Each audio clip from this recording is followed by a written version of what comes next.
This dude was balling out, even with people that he had. He had Matt Schaub, an old Matt Schaub, Case Keenum. Yeah. He had Ryan Fitzpatrick for a little while. He also had, 2015, he had 4 quarterbacks. Brian Hoyer, Ryan Mallett, TJ Yates, Brandon Whedon, and he still had an all-pro season in 2016. In 2015. 2016 was his worst year.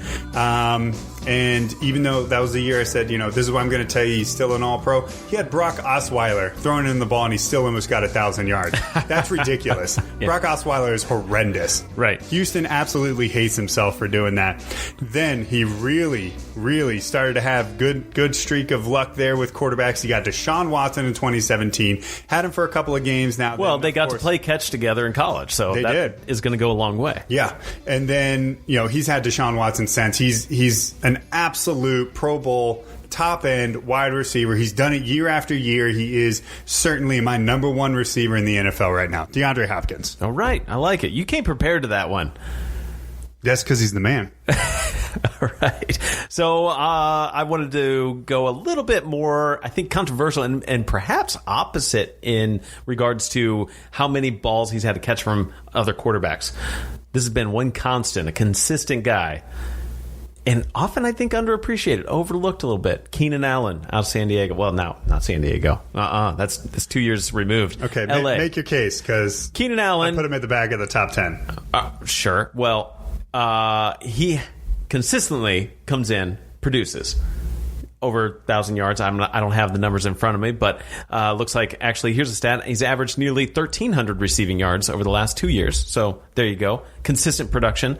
Always coming in and just being that presence. He's one constant of that team, a team that struggles to even get into the playoffs.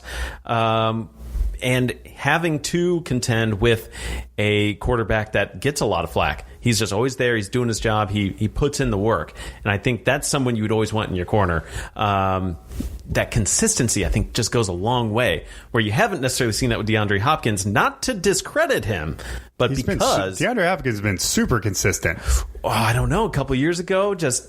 The one year he had Brock Osweiler was the only year that he wasn't consistent. Right. Every other year he's been over 1,000 yards and over 8 touchdowns. You cannot say the same for Keenan Allen. No? No. Let's do a comparison by the end of the year. Well, I'm happy to do that. DeAndre Hopkins is going to smoke him. Okay. DeAndre Hopkins is going to smoke Keenan Allen. Just so you know, Keenan Allen's only gone over 1,300 yards one time. That was 2017, when 1,393. Okay. Every other year he's been under. He's only broken 1,000 3 times total. Just so you know. All right. Okay. Been in the league the same amount of time. The way he comes out. He did ball out the other day. He went 8 for 123 and 1. So that's pretty great. Right. I like the guy, and I can't say anything else. Keenan Allen's good. Keenan Allen's good. Thanks. He's just not better than DeAndre Hopkins. All right. I'll take that bet. See. Okay, so what's the bet? Yards, catches, touchdowns? Does football have a stat like WAR? No. I don't think so. No. Do you want to just do overall fantasy points? Overall fantasy points PPR? Because I wouldn't take that. Half PPR or standard. DeAndre Hopkins beats him in all 3. Okay. Let's do that. All right. Let's see what happens. Challenge accepted. All right, for our next segment of this episode, it's getting heated in here. It's hot. NHL Power Rankings. So, yeah, let's get on the ice. Can you believe it? Already, preseason is also coming down, along with the NBA. So we'll talk about those power rankings as well on another episode today. Going it right into the NHL. And this is pulled from ESPN. Eric, you want to start it off from the bottom, or you want to take the last 10 teams? I'll do the up to number 11. So I'll think about them here. So according to ESPN, number 31, shouldn't be a surprise to anybody, the Ottawa Senators. They're coming in last place in the power rankings here. They're currently ranked at 400-1 odds to win the Stanley Cup.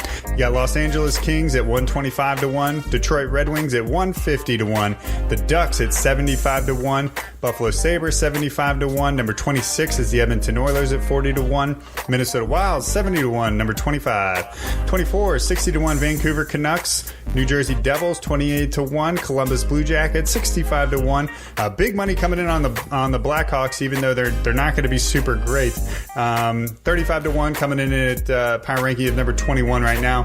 Philadelphia, number 20, 30-1. Arizona Coyotes, 25-1. New York Islanders, 40-1. Montreal Canadiens, 40-1. Panthers, I think this is a little low.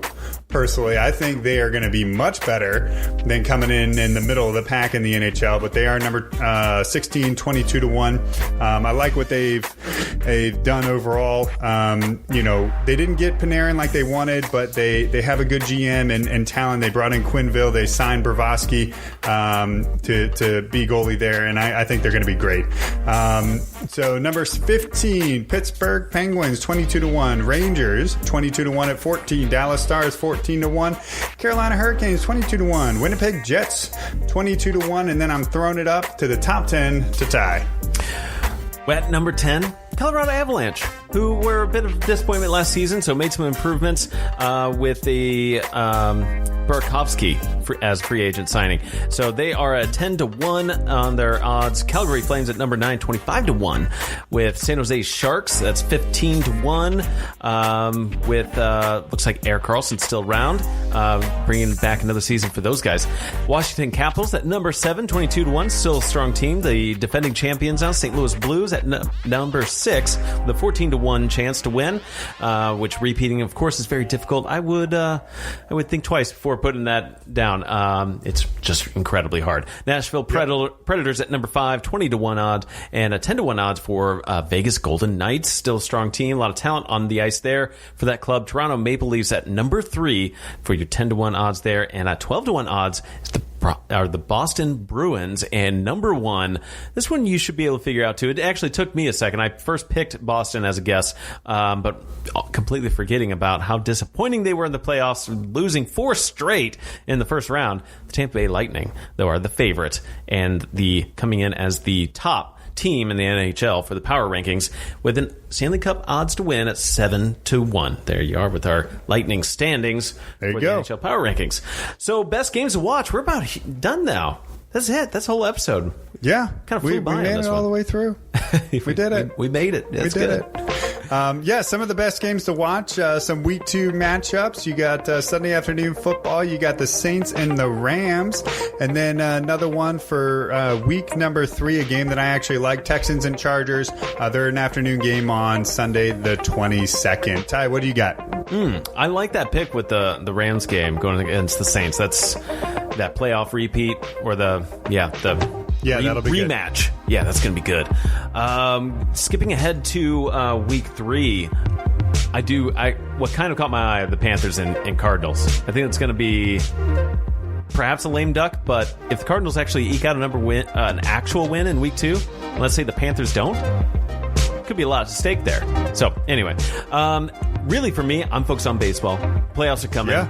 Lots of divisional games coming up. Of course, I got to mention the Cards-Cubs, Eric. Good. Duh. They're playing Cubs 7 games over the next 2 weeks, though. Yes, they are. So how many games back are the Cubs? 4. Yeah, so it can easily swing the other direction. Absolutely. For Chicago. So, yes. The destiny of either team is in their own control, let's say. But still, lots of baseball. Not a lot of baseball, but a lot of good games come your way over the next 2 weeks. And we will break it down on the next episode for that playoff picture. Talk more about football, hockey, basketball. Yeah. Who knows? Got to get some NBA. Maybe a little bit of that Red Bull downhill ice stuff, too. Yeah, there you go. Guys, that's going to do it for us. Please do not forget to like, subscribe, share, tell your friends. Send us your show thoughts or ideas. avgsportsguys@gmail.com. We'll see y'all next time. Bye. See ya.